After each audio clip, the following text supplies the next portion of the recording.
Dave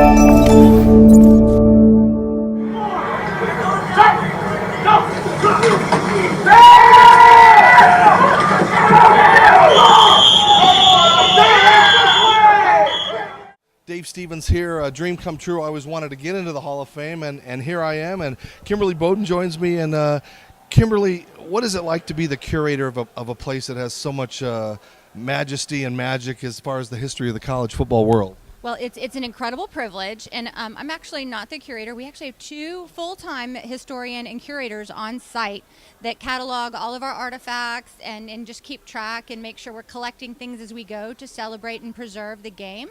I have the wonderful privilege of getting to market this place and help sell this place for events and for groups and just for folks who want to come in. So, for the people that don't know about this wonderful museum, what are like one or two of the greatest little pieces of college football history that you guys have that people wouldn't know about? Okay, so two of my favorite artifacts in the building. One is the Macarthur Bowl, and that has been given to every national champion team since 1959. And it was commissioned for General Douglas MacArthur, and so it's made in his honor by Tiffany. So it's 400 ounces of Tiffany silver. It is unbelievably gorgeous, unbelievably priceless, and it's up on the third floor. What is it like when you see the players that either have played or been inducted, the emotion when they come through here and see themselves for the first time in here? Okay, now that is truly one of the special moments that I get to see. We have each class inducted into the Hall of Fame in December in New York in a very awesome black tie ceremony.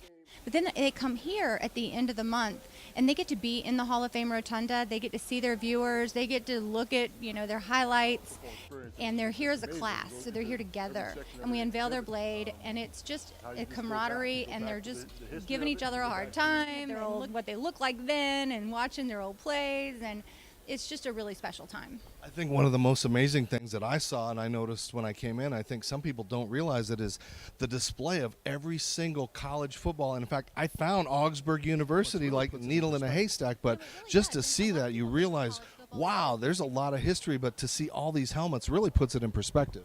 It really does. And a lot of people think that college football is just the 60 D1 teams, and that is not what college football is about.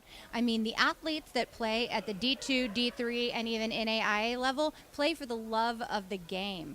And it's amazing that we're able to honor those schools and be all-inclusive. And that was something very important to the College Football Hall of Fame when we opened our doors, is that everybody felt welcome here and everybody felt like they were a part of the Hall of Fame.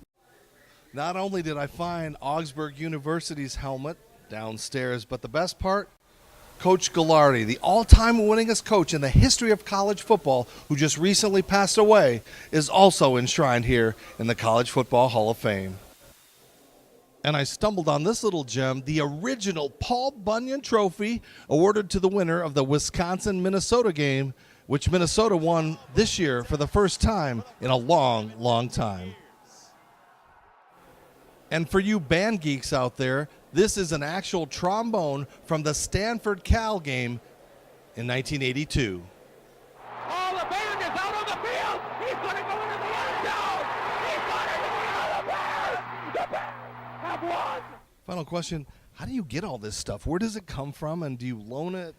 Where do you keep these things? How does it keep processing? I know you like to change things up and give people a chance to see new things. How do you maintain all that? So again, we have two full-time historians and curators that are reaching out as things happen in current, modern day, as what we consider milestone moments happen. We reach out and we gather artifacts. So Heisman Trophy winners, national championship teams, all of that. We're constantly reaching out to those schools and those sports information directors and gathering artifacts there. We also get a lot from donations. Somebody has passed away or somebody's cleaning out their attic and they find all this incredible historical memorabilia, and they do think of us and they donate it to us, which is wonderful. We have about 15% of our archive on display at any given time. We will do a whole area on Black History Month starting this month as well. And then we have an archive about in an off-site secret location, and that's where about, again, 80% of the stuff lives. I know, top secret, shh. All right, well, it's an amazing amazing experience. There's so much to see here. I'm going to have to come back a second time just to take in everything as a fan. Thanks for your time today, and really, you got to come here to Atlanta. Make it one of your stops. It's the College Football Hall of Fame. It's amazing to be here. Back to you guys.